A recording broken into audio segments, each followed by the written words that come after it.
추경호는 왜 죽었을까? 그녀는 간첩 조작 사건을 거부했고 그 대가로 목숨을 잃었습니다. 하지만 그녀를 진짜 죽인 사람은 따로 있었죠.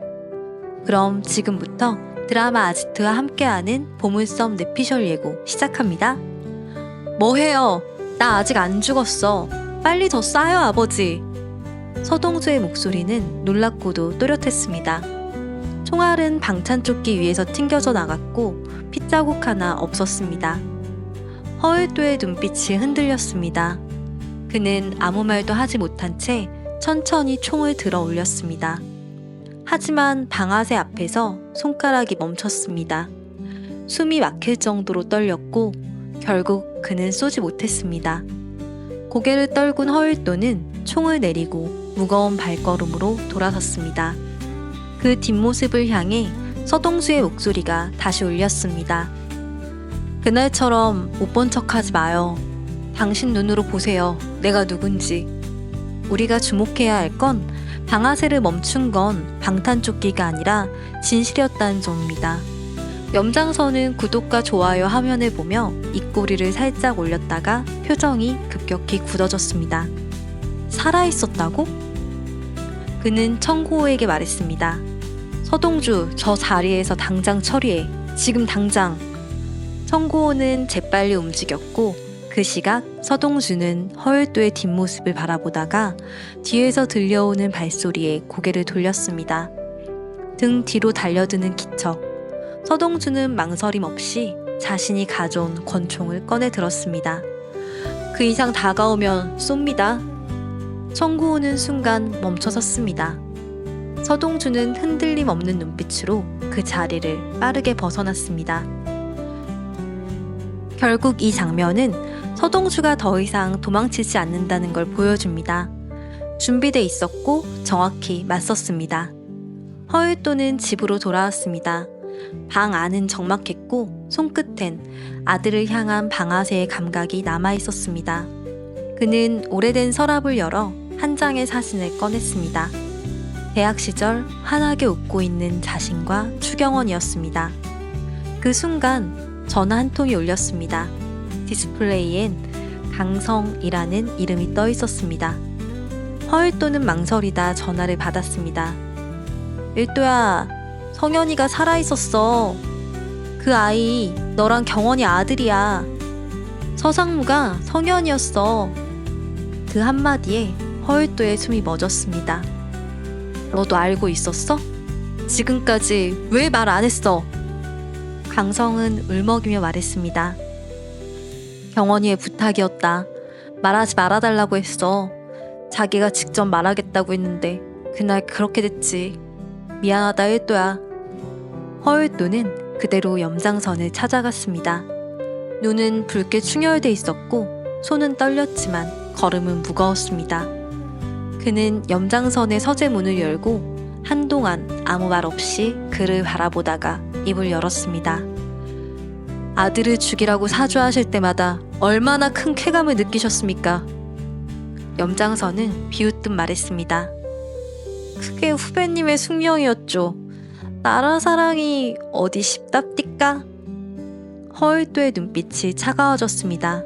분노, 배신, 그리고 죄책감까지. 그의 모든 감정이 눈에 담겨 있었습니다. 하지만 그는 손을 들지 않았습니다. 분노를 참은 게 아니라 그제야 자신이 얼마나 깊은 죄를 지었는지 제대로 마주한 거였습니다.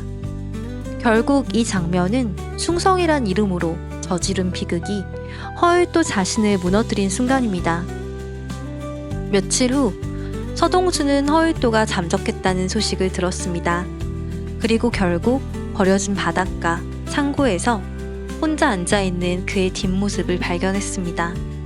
그는 움직이지도 말하지도 않은 채 가만히 앉아 있었습니다. 서동주는 조용히 입을 열었습니다. 왜 죽였어요? 사랑한 거 아니었어요? 허울도가 천천히 고개를 돌렸습니다. 서동주의 눈에는 눈물이 맺혀 있었지만 목소리는 단단하고 또렷했습니다. 허울도는 말문이 막혔습니다. 사과하고 싶었지만 입을 열 수 없었습니다. 그가 총을 들던 순간 그 총구 너머의 얼굴, 사랑했던 사람, 그리고 그 사람의 아이까지. 모든 장면이 한꺼번에 머릿속을 덮쳤습니다. 네가 아무리 날 아버지라고 불러대도 어림없어. 난 이미 자식을 죽여봤던 놈이야. 서동주는 헛웃음을 내뱉었습니다. 그리고 다시 굳은 표정으로 다가갔습니다. 우리 엄마가 뭘 그렇게 잘못했나요? 왜 죽어야 했는지 당신은 아세요? 허율도는 고개를 떨구었습니다. 그는 아무것도 알지 못했습니다. 추경원은 명령을 거부했습니다. 염장선이 조작하려 한 간첩 조작극을 끝까지 막아섰습니다. 간첩으로 몰린 회사 사장을 기자회견으로 조작하려는 시도 앞에서도 그녀는 침묵하지 않았습니다. 그걸 안 염장선은 은폐를 위해 그녀를 제거해야 했고 손을 더럽히기엔 너무 위험했고 대신 훈련시켰던 허율도를 이용했습니다. 하지만 추경원은 아이의 존재를 밝히려 했습니다. 그래서 아이의 머리에 허율도가 선물했던 머리끈을 묶이고 성현이를 데리고 나갔던 거죠. 염장선은 그 사실을 막기 위해 유전자 검사 서류를 조작했습니다. 아이를 여순호의 아들로 꾸며 허율도에게 질투와 오해를 심었습니다. 결국 허율도는 사랑했던 여자를 그리고 자신의 아들을 직접 죽이게 된 거였습니다. 서동주는 조용히 가방에서 서류 봉투 하나를 꺼냈습니다.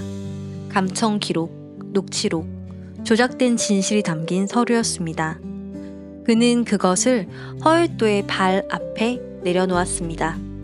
당신이 친부든 아니든 전 당신을 절대 용서하지 않을 거예요. 그리고는 바로 자리를 떠났습니다. 허율도는 조용히 서류 봉투를 집어들었습니다. 손끝이 떨리는 것도 이제는 막을 수 없었습니다. 그 안엔 조작된 진실들이 가득했습니다. 죽은 아이 말이야. 이름이 추성현이야. 허율도가 출산을 반대해서 몰래 낳은 아이잖아요. 그 순간 허율도의 시간은 멈췄습니다.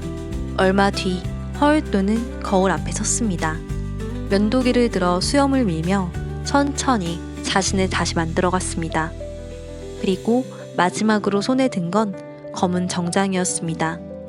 단정하게 차려입은 그는 묵직한 발걸음으로 대상가를 향해 걸어갔습니다. 그곳엔 막 떠나려던 서동주가 있었습니다. 둘은 말 없이 서로를 바라봤고 먼저 입을 연 건 서동주였습니다. 왜 돌아오셨어요? 허율도는 짧게 대답했습니다. 내가 시작한 일이야. 이 악연 내 손으로 끝내야지. 그 말에 서동주의 눈빛이 차갑게 식었습니다. 당신이요? 지금 와서 무슨 자격으로요? 허율도는 아무 말도 하지 못했습니다. 서동주는 한 걸음 더 다가가며 감정을 억눌렀지만 단호하게 말했습니다. 복수도, 염장선의 목숨도 다 내가 정해요. 이 지긋지긋한 악연 끝내는 것도 나예요.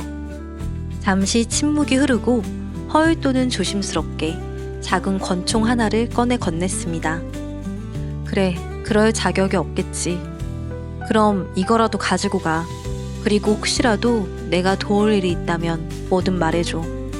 서동주는 그를 바라보며 총을 외면하듯 고개를 저었습니다.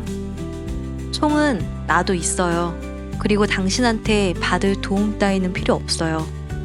그렇게 말한 서동주는 그를 스쳐 지나가며 마지막으로 덧붙였습니다. 염장선은 내가 끝내겠습니다. 결국 복수의 주도권이 이제 서동주에게 완전히 넘어갔음을 보여주는 장면이네요. 염장선의 집 앞, 서동주는 대문에 등지고 섰습니다. 밤하늘은 어둡고 바람조차 숨을 죽인 밤. 그는 휴대전화를 꺼내 수신자 염장선을 눌렀습니다. 벨이 울리는 사이 서동주의 눈빛은 차디차게 식어갔습니다. 그리고 연결음이 멈춘 순간 그는 쩌렁쩌렁하게 외쳤습니다. 야, 염장선! 나왔어! 뭐하고 있어? 문 열고 버선발로 마중 나와야지. 전쟁의 서막이 시작되었습니다. 드라마 아지트가 준비한 오늘의 이야기는 여기까지입니다. 하지만 서동주의 싸움은 이제야 시작됐습니다. 다음화, 염장선, 도망갈 곳은 없습니다. 여러분의 내피셜도 댓글에 공유해주세요. 다음 예고 제작에 큰 힘이 됩니다. 금요일 밤 9시 50분 SBS 보물섬 본방사수 같이 하시고 드라마 아지트와는 다음화에서 또 만나요. 안녕.